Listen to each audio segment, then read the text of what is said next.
پاک اللہ رب العزت کا آخری صحیفہ ہدایت ہے، جسے اللہ رب العزت نے اپنے پیارے پیغمبر سید کائنات حضرت محمد الرسول اللہ صلی اللہ علیہ وسلم پہ نازل فرمایا ہے۔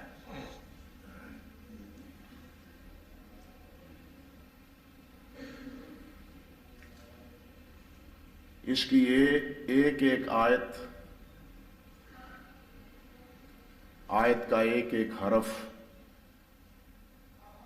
اللہ کی توفیق اور مہربانی اور کرم و فضل سے یہ اسی طرح محفوظ ہے جس طرح جبرائیل امین نے نبی کریم صلی اللہ علیہ وسلم کو قرآن پڑھایا تھا، اور جس طرح رسول اللہ صلی اللہ علیہ وسلم نے صحابہ کرام کو اس کی تعلیم دی تھی، اور یہ اسی طرح قیامت تک محفوظ رہے گا۔ یہ اس لیے کہ اس کی حفاظت کی ذمہ داری اللہ رب العزت نے خود آپ پر لی ہے۔ اِنَّا نَحْنُ نَزَّلْنَا الذِّكْرَ وَإِنَّا لَهُ لَحَافِظُونَ۔ قرآن مجید سے پہلے تورات ہو، انجیل ہو یا زبور ہو، وہ اس کی نہ تاریخی اعتبار سے حفاظت ہے اور نہ ہی علمی طور پر اس کی حفاظت کی کوئی بنیاد ہے۔ ایک سیدھی سی بات ہے کہ انجیل تو ایک تھی جو اللہ رب العزت نے نازل کی،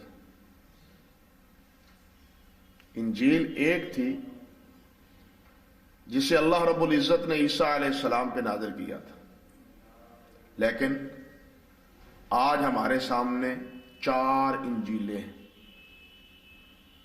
متی، مرقس، یوحنا اور لوقا۔ یہ 4 انجیلیں ہیں جو آج ہمارے سامنے موجود ہیں، اور پھر ان چاروں میں تضاد، اختلاف اور مخالفت وہ بھی پائی جاتی ہے، حتیٰ کہ آپ حیران ہوں گے کہ انجیل کے بیان کے مطابق عیسیٰ علیہ السلام کے نسب میں بھی اختلاف۔ باقی بات تو کیا رہی،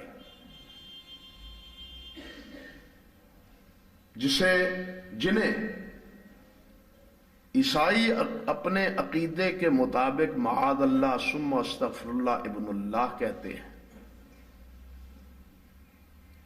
اور پھر یوسف نجار کے واسطے سے اس کا نسب نامہ بھی بیان کرتے ہیں۔ آپ حیران ہوں گے کہ متی میں حضرت عیسیٰ علیہ السلام کا نسب نامہ حضرت ابراہیم علیہ السلام تک 42 واسطوں میں ذکر ہے،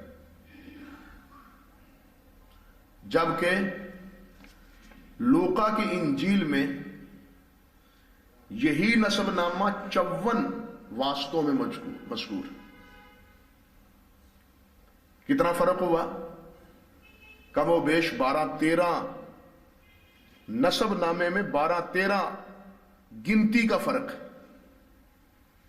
یعنی باقی احکام و مسائل اور باقی روایات اور واقعات ان سے قطع نظر ایک بنیادی بات جو حضرت عیسیٰ علیہ السلام کے متعلق ہے اس میں بھی اختلاف ہے۔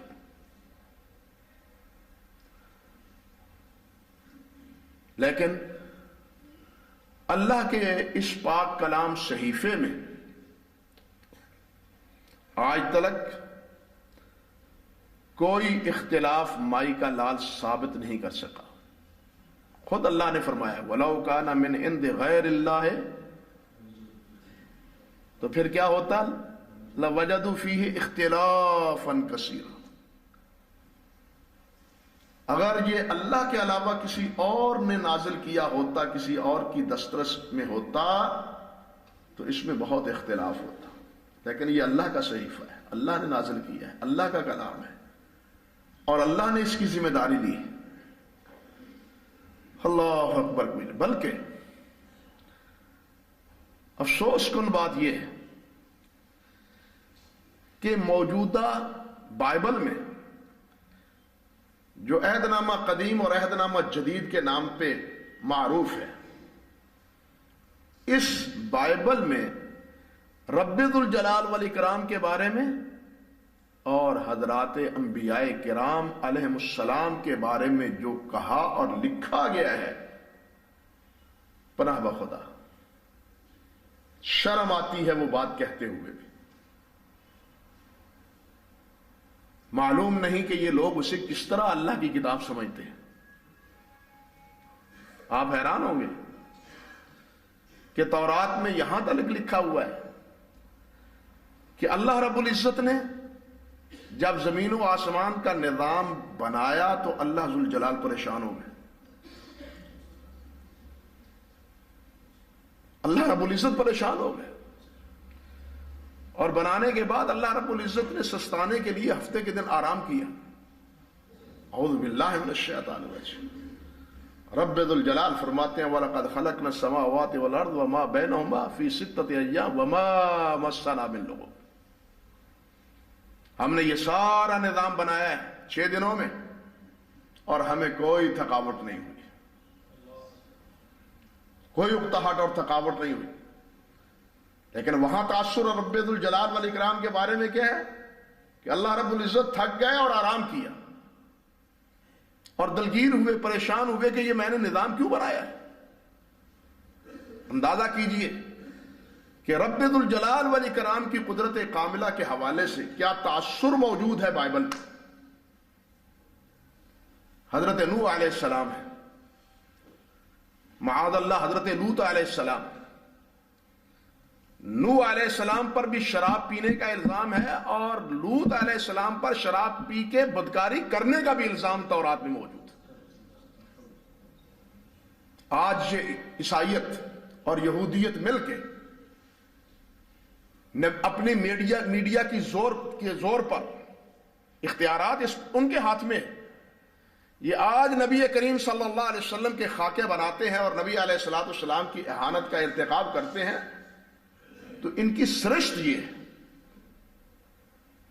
انہوں نے تو نوح علیہ السلام کو نہیں چھوڑا، حضرت ابراہیم حضرت لوط علیہ السلام کو نہیں چھوڑا، حضرت یعقوب اور حضرت یوسف علیہ السلام کو نہیں چھوڑا.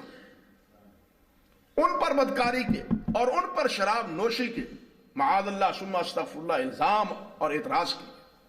اور یہ سارا بیان کس میں ہے؟ تورات میں بیان موجود ہے. اسی طرح آپ اندازہ کریں کہ یہ چیز بھی عہد نامہ قدیم میں موجود ہے کہ شب بھر رات بھر اللہ اور یعقوب علیہ السلام کی کشتی ہوتی رہی،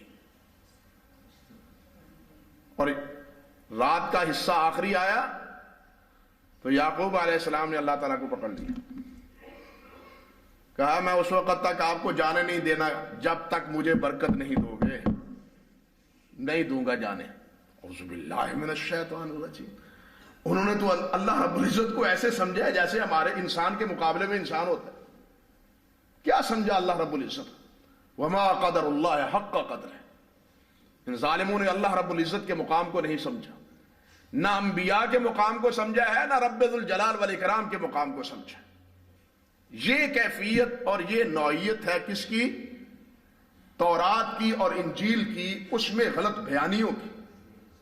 یہی بات میں نے شروع کی ہے اور آغاز میں یہ بات کہی ہے کہ اس قسم کے گھپلوں سے اور اس قسم کے کمزوریوں سے اللہ کا شکر ہے کہ قرآن مجید اللہ کا یہ پاک کلام الحمدللہ پاک ہے اور قیامت تک پاک رہے گا، اور یہ محفوظ ہے، قیامت تک محفوظ رہے گا انشاءاللہ۔